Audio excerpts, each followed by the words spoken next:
নমস্কার, আমি মন্দিরা। আশা করি সবাই খুব ভালো আছেন, সুস্থ আছেন। আমার নতুন একটি ব্লগে সবাইকে অনেক অনেক স্বাগত। এখন এই সকাল 7:45 মতো বাজে। এই আমার মেয়ে যাচ্ছে স্কুলে। তো এখন এই 7:45তেই সকালবেলা এত রোদ উঠে যায়, দেখলে মনে হয় যেন এই দুপুর 11টা মতো বেজে গেছে। তো ওই যে রাই চলে যাচ্ছে স্কুলে। এই সকালের দিকটা একটু হালকা ঠান্ডা ঠান্ডা হাওয়া দেয়, কিন্তু বেশ কিছুদিন ধরে একটু বেলা বাড়তে না বাড়তেই টেম্পারেচার উঠে যাচ্ছে কিন্তু এই 20-22 ডিগ্রি মতো। মানে সুইডেনে 20-22 ডিগ্রি টেম্পারেচারটা কিন্তু বিশাল ব্যাপার। আর এখন তো মোটামুটি ভোর 5টা বাজলেই একদম সকাল হয়ে যাচ্ছে, আর বেলা থাকছে সেই রাত 9টা পর্যন্ত। তো মোটামুটি সারাটা দিন এই রোদ আর গরমের মধ্যেই কিন্তু এখন আমাদের কাটছে। দেখেছেন কি সুন্দর ফুলগুলো ফুটেছে। এই সামারটা আসতে এই সুইডেনে এত সুন্দর সুন্দর ফুল ফোটে না, চারিদিকটা তখন একদম রঙিন হয়ে ওঠে, আর গাছগুলোতেও পাতা একদম ভরে গেছে। এখন এই 11টা মতো বাজে। এখন এসেছি রান্নাটা করতে। আজকে তাড়াতাড়ি রান্নাটা করে একটা বিশাল বড় কাজ আছে, সেইটা আজকে কমপ্লিট করতে হবে। তো আজকে একটু কই মাছের ঝাল বানাবো। তো এই কই মাছের প্যাকেটটা এখানকার একটা বাংলাদেশি দোকান থেকে নিয়ে আসা হয়েছিল। বেশ বড় বড় কই মাছগুলো। তো এর মাথাগুলো আর পেটগুলো কিন্তু পরিষ্কার করাই থাকে, শুধু আঁশটা ছাড়িয়ে নিতে হয় বাড়িতে। তো বেশ বড় বড় সুন্দর কই মাছগুলো নুন হলুদ মাখিয়ে একটু ভেজে নেব। তো এটাকেও এই তেল কই টাইপের একটু বানাবো। তো এই কই মাছের প্যাকেটটা কিন্তু পুরো একদম ফ্রোজেন থাকে। তো এই ফ্রোজেন কই মাছের এই প্যাকেটটা 500 গ্রামের হয়। এটার দাম নিয়েছিল ওই 60 ক্রোনা মতো, মানে ভারতীয় টাকায় ওই 480 টাকা মতো 500 গ্রামের দাম পড়ছে।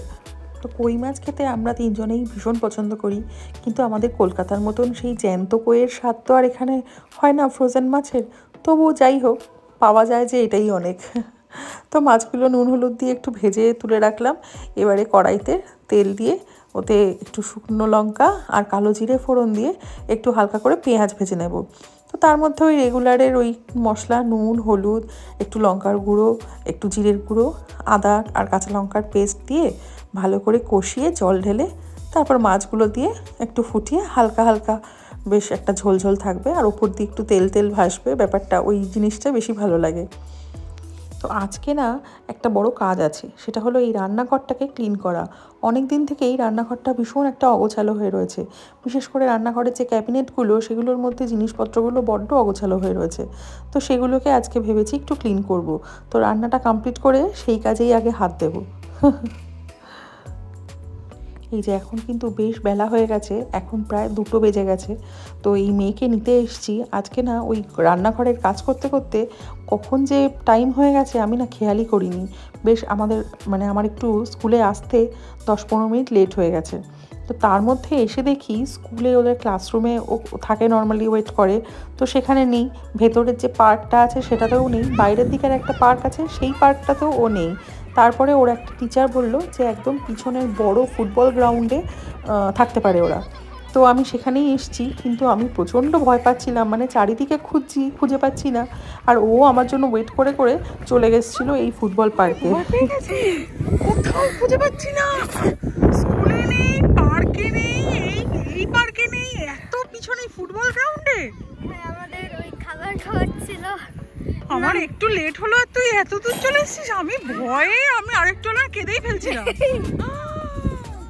আমরা মেলিস কাছে যখন আমাকে লাস্টে হিলেবি বললো যে ও কোথায় ব্যাক সাইডের ওই বিগ গ্রাউন্ডে, বিগ ফুটবল গ্রাউন্ডে। আমি ভয়ে কি খুঁজে পাচ্ছি না, ভয় পাবো না? সারা স্কুলে কোথাও নেই, ওই পেছনের পার্কে নেই, এই পার্কটার মধ্যে নেই, তুই এই এত দূরে এই ফুটবল গ্রাউন্ডে চলে গেছিস, আমি কি করে বুঝবো?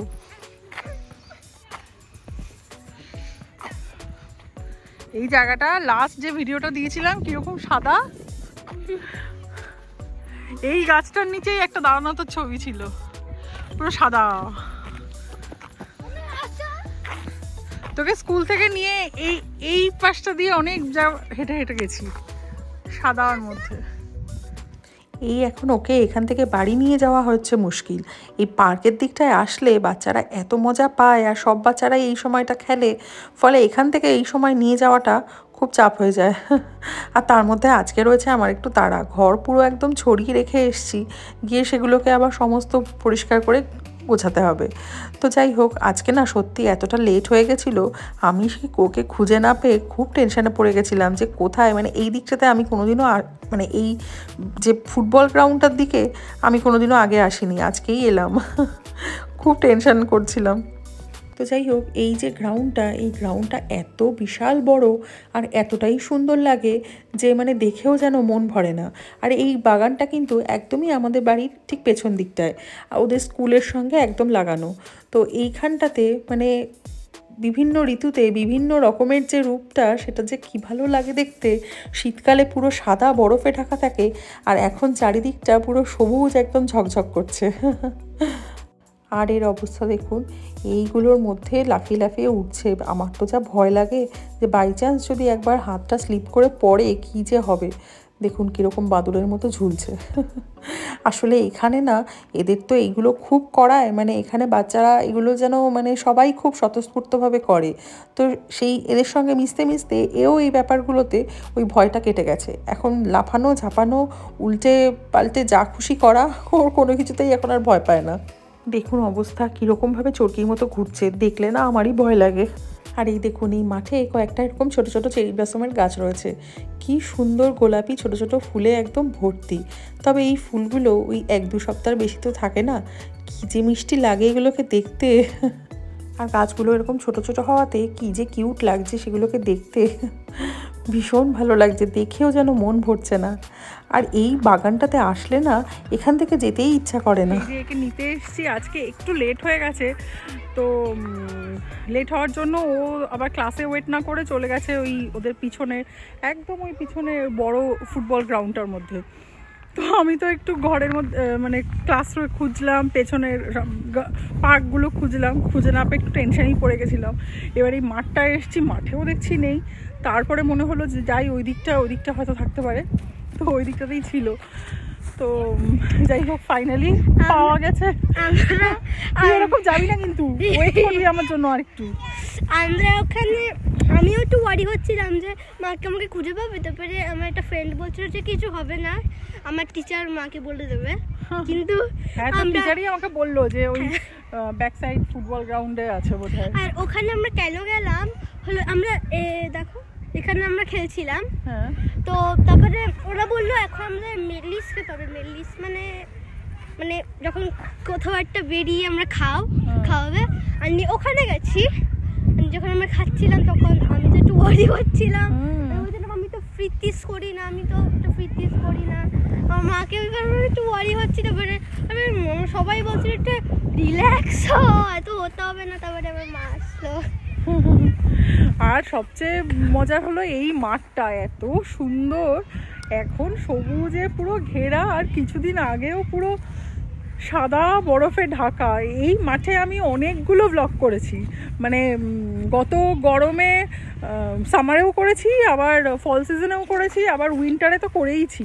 তো উইন্টারে অনেকগুলো ব্লগই আছে যে ওকে স্কুল থেকে নিয়ে আমরা ওই পেছন সাইডটা দিয়ে হেঁটে হেঁটে গিয়ে বরফের মধ্যে ঘুরতাম, ভালো লাগতো তখন বেশ। কিন্তু এখন মানে ওয়েদারটা দারুণ, মাঝটা উঠেছে, এত সুন্দর লাগছে, উফ, এখানেই মনে হচ্ছে বসে অনেকটা টাইম কাটিয়ে দিই,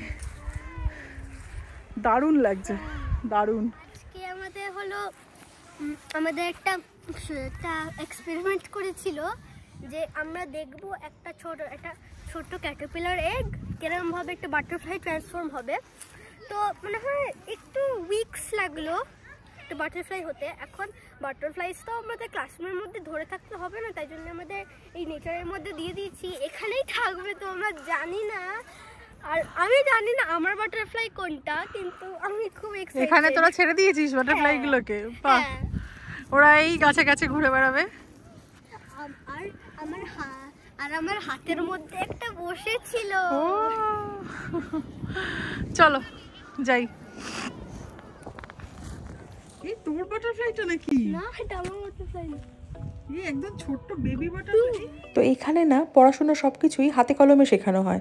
তো একটা ছোট্ট ক্যাটারপিলার কিভাবে কতদিন বাদে একটা বাটারফ্লাইতে পরিণত হচ্ছে সেগুলো কিন্তু এখানে ওদেরকে একদম ক্লাসরুমের মধ্যে দেখিয়েই সেটা শেখানো হয়েছে। তো প্রত্যেকের জন্য আলাদা আলাদা এক একটা ছোটো ছোটো ক্যাটারপিলার ছিল বক্সের মধ্যে। তো সেইগুলো প্রজাপতি হয়ে যাওয়ার পরে আজকে কিন্তু সেগুলোকে বাগানে ছেড়ে দেওয়া হয়েছে। তো সেই কারণে দু একটা প্রজাপতি এরকম রাস্তায় দেখা যাচ্ছে ছোটো ছোটো। আর এই যে বাড়িতে এসে গেছি, এসেই মোটামুটি আমার এই সব ছড়ানো দেখেই মাথা কেমন বনবন করে ঘুরছে। এই তাকটার যা অবস্থা হয়েছিল কোনো কিছুই আমি খুঁজে পাচ্ছিলাম না। তো আজকে ভাবলাম যে না, এটাকে আজকে পরিষ্কার করেই ছাড়বো। তো এই সব এক একটা করে ওই টেবিলে জড়ো করে রাখছি, সেগুলো মুছে টুচে আবার আস্তে আস্তে করে গুছিয়ে রাখছি ওই তাকগুলোর মধ্যে। কিচেনটা হয়ে রয়েছে বহু দিন ধরে একদম ভীষণভাবে অগোছালো। অনেক দিন থেকে ভাবছি এটাকে ক্লিন করব। আজকে এই ক্যাবিনেটটাকে ধরেছি যে এইটার ভিতরে সমস্ত মানে আমাদের ওই মাসকাবাড়ির সমস্ত জিনিসপত্র বেশিরভাগ থাকে। তো সেইটার অবস্থাটা একবার দেখুন, বহু দিন ধরে করব করে করাই হচ্ছে না। তো আজকে ভাবলাম যে না, এটা একদম পরিষ্কার করেই ছাড়বো। সব এই টেবিলে নামিয়েছি, নামিয়ে এক একটা তাক পরিষ্কার করছি। যে এইটা অলরেডি হয়ে গেছে করা, এইটা হয়ে গেছে, আর বাদ বাকিগুলো আজকেই করব। তা না হলে মানে আজ করছি কাল করছি করে করাই হচ্ছে না। মানে যদি তোমার মনে নেই এই টেবিলটা সামনে বসেছিল, এখন হ্যাঁ, আজকে একটু ঘর তোরও চেঞ্জ করছি। এই ডাইনিং টেবিলটাও এরকম লম্বা লম্বি ছিল, সেটাকে একটু আরো ভাবে করে দিয়েছি। জায়গাটা একটু স্পেসটা হচ্ছে। এখানে অনেকগুলো গাছ ছিল শীতের, সেগুলো ওগুলো ফুল ঝরে গেছে, গাছগুলো শুকিয়ে গেছে। ওই চন্দ্রমল্লিকা কিছু ছিল, সেইগুলোকে সমস্ত সরিয়ে জানালাগুলো পরিষ্কার করেছি। আজকে আমার মেন মাথার হচ্ছে যে এইটাকে পরিষ্কার করা। উফ বাবা, সেই সকাল থেকে আজকে শুরু করেছি, এটাকে আজকে শেষ করে তবে ছাড়বো। আর এই যে এইবার এখানে সমস্ত জারগুলোকে ভালো করে ধুয়ে মেজে এই উবুর দিয়ে রেখেছি। এর মধ্যে সমস্ত মশলাপাতি বা টুকটাক যা জিনিসপত্র সেগুলো সব ভরে ভরে রাখবো। এই কাজটা মানে যথেষ্ট একটা খাটনির কাজ, আজ করছি কাল করছি করে করাই হচ্ছে না। তো ভাবলাম যে না, এই আজকে এটা করবই। তো অনেকটাই এখন গোছানো হয়ে গেছে, অনেকটাই আয়ত্তে চলে এসছে। তো এখন কিন্তু বিকেলেই প্রায় 4টে সাড়ে 4টের মতো বাজে। দেখলে কেউ বলবে বাইরে একদম মানে চড়া রোদ। আর এই যে মোটামুটি সমস্তগুলো একদম ধুয়ে মুছে পরিষ্কার করে সাজিয়ে গুছিয়ে রেখেছি। এবার অন্তত কোথায় কোনটা আছে আমি খুঁজে পাবো। আর এবারে সব মশলাপাতিগুলোকে এই কৌটোর মধ্যে করে সমস্ত ভরবো। এই এখন জিরেগুলোকে ঢালছি, এরপরে একে একে ধনে, লঙ্কা, পাঁচফোড়ন, পোস্ত, ডাল সমস্তগুলোই কৌটোয় ভরে ভরে রাখবো। এতে করে না জায়গাটাও সুন্দর অর্গানাইজ লাগে দেখতে, আর খুঁজেও পাওয়া যায়। অনেক সময় প্যাকেটে থাকলে এই প্যাকেট ওই প্যাকেট খুঁজতেই টাইম চলে যায়। তো আজকে সেগুলো মোটামুটি করে রান্নাঘরটাকে একদম পুরো ফাঁকা করব। যতগুলো ধরলো তারপরে সেগুলো আবার রেখে দেবো। আর গুঁড়ো মশলাগুলোকেও আজকে কোটোয় ভরে রাখবো। গুঁড়ো মশলাগুলো নর্মালি কোটোয় আমার রাখা হতো না, তো এগুলোকে আজকে সমস্ত কোটোয় ভরে এই মশলাপাতিগুলোকে সুন্দর করে সাজিয়ে রাখলাম। এখনও কিছু কাজ বাকি আছে, তাও অন্তত যতটা হয় পরিষ্কার করে রাখার চেষ্টা করলাম একটু। আর এই এখন প্রায় 6:30 মতো বেজে গেছে। একটা সূর্যের আভা আসছে, দেখেছেন? পুরো সূর্যের রশ্মিগুলো কীরকম নিচে পড়ছে মেঘের আড়াল থেকে, কি ভালো লাগছে দেখতে। তো এই মোটামুটি কাজ আমার এখন অনেকটাই কমপ্লিট। রান্নাঘরটা এখন অনেকটা পরিষ্কার হয়ে গেছে, ফাঁকা ফাঁকা লাগছে। আর এই যে আজকে বেশ আমার একটু খাটাখাটনি হয়েছে বলে অফিস থেকে এসে সন্তুই চা বানাচ্ছে। ও মাঝে মধ্যেই এখন চাটা বানায়, সকালবেলার চাটা তো রীতিমতো এখন ওই বানায়। ও কিন্তু দারুণ সুন্দর চা বানাতে পারে। তো বিকেলবেলা চাটা খেয়ে এই আবার সন্ধেবেলা রাতের জন্য একটুখানি বিট ভাজা করব। তো সকালে তো করেছিলাম মাছের ঝোল, সেটা তো আছেই, সঙ্গে একটু বিট ভাজা করব। তো বিট ভাজাটা না আমাদের ভীষণ ভালো লাগে। একটুখানি কালো জিরে, শুকনো লঙ্কা আর পেঁয়াজ দিয়ে বিটটাকে বেশ একটুখানি ভালো করে ভাজলে ওইটা ভাত দিয়ে খেতে আমাদের ভীষণ ভালো লাগে। ওটা আমাদের তিনজনেরই ভীষণ প্রিয়। আর বিটটা খাওয়াও খুব উপকার, সেই কারণে এটা আমাদের মাঝে মধ্যেই হয়ে থাকে। তো যাই হোক, ভিডিওটাও আজকে এখানে শেষ করছি। ভিডিওটা কেমন লাগলো আমাকে জানাবেন। ভালো লাগলে আমার চ্যানেলটিকে সাবস্ক্রাইব করে আমার পাশে থাকবেন। আর যারা ফেসবুক থেকে দেখবেন তারা প্লিজ পেজটিকে ফলো করে নেবেন। তো সবাই খুব ভালো থাকবেন, সুস্থ থাকবেন, আনন্দে থাকবেন। আর দেখা হবে খুব শিগগিরই পরের একটি ব্লগে। ততক্ষণ পর্যন্ত টাটা।